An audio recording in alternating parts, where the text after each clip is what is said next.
Things மறந்து வச்சுட்டு வரதுக்கு என்னை அடிச்சுக்க ஆளே கிடையாது. மறக்கும் போல இன்னைக்கும் ஒன்றும் மறந்து வச்சுட்டு வந்துட்டு அதுக்கு முன்னாடி வணக்கம் நண்பர்களே. அப்படி மறந்து வச்சு எங்கடா போறேன்னு பார்த்தீங்கன்னா திருப்பூர் தான் போகிறோம். என்ன வழக்கம் போல இன்னைக்கும் காரான்னு கேட்டிங்கன்னா ஆமாம் கார் தான். அதனால பருத்தி மூட்டையெல்லாம் தூக்கி பின்னாடி போட்டு அப்படியே நாங்களும் ஜம்முன்னு கிளம்பியாச்சு. அந்த அப்படியே கிளம்புறப்ப அம்மாக்கும் அக்காவுக்கும் டாட்டா சொல்லிட்டு நானும் அப்படியே கிளம்பிட்டேன். நம்ம சந்தோஷமா இருந்தால் எவனுக்கும் பொறுக்காது. அதனால நம்ம தேனி வரைக்கும் தான் காரில் போகிறோம். அதுக்கப்புறம் நம்ம பஸ்ஸில் தான் போகிறோம். தேனி புது பஸ் வந்தோடனே பஸ்ஸும் கரெக்டாக இருந்துச்சு. பஸ் ஏறி அப்படியே அப்பாவுக்கு டாட்டா சொல்லிட்டு அப்படியே கிளம்பிச்சு. பஸ் வந்து ஒரு 5:45 வாக்கில் எடுத்தாங்க. டிக்கெட்டோட ஃபேர் வந்து 140 rupees கோயில் வழி வரைக்கும். ஸோ அதை வாங்கிட்டு அப்படியே ஜம்முன்னு டிராவல் பண்ண ஆரம்பிச்சாச்சு. என்னடா காலையிலேருந்து எந்த வீடியோவும் காணோம் அப்படின்னு சொல்லி பார்க்குறீங்களா? ஏன்னா நான் ஒரு பியூரஸ்ட் ஃபார்மாக சோம்பேறி, அதாவது வடிகட்டின சோம்பேறி. ஏன்னா காலையிலேருந்து வீடியோ எடுக்க லைட்டாக மறந்துட்டேன். என் வாழ்க்கையில் ஸ்பெஷலாக ஒன்றும் நடக்கலை இன்னைக்கு. காலையில் 8 மணிக்கு அப்பா ஃபேன் ஆஃப் பண்ணி விட்டாரு. இன்னும் கொஞ்ச நேரத்தில் அம்மா வந்து கிச்சனில் டிஜே பார்ட்டி நடத்துனாங்க. அது ஒன்றும் இல்லை, சும்மா மிக்சி கிரைண்டர் சத்தம். அதுக்கப்புறம் கொஞ்ச நாள் கழிச்சு அத்தை எல்லாமே வந்தாங்க. ஸோ அவங்க கூட ஜாலியாக பேசிட்டு அப்படியே ஃபன் பண்ணிக்கிட்டு இருந்தோம். அதுக்கப்புறம் தான் திங்ஸ் எல்லாமே பேக் பண்ணிட்டு அப்படியே ஊருக்கும் கிளம்புனேன். ஒரு ஷார்ப்பாக 10 மணி வாக்கில் கோயில்வெளி பஸ் ஸ்டாண்டுக்கு வந்தாச்சு. நம்ம அடிக்கடி காரில் போயிட்டு திடீர்னு பஸ்ஸில் போகிறது இன்னும் லைட்டாக குண்டி தான் வலிக்குது.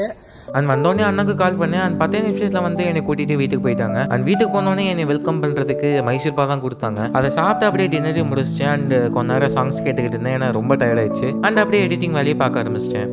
And this is how the day went off. மறக்காமல் சர்ப்ரைஸ் பண்ணிடுங்க. வரட்டா?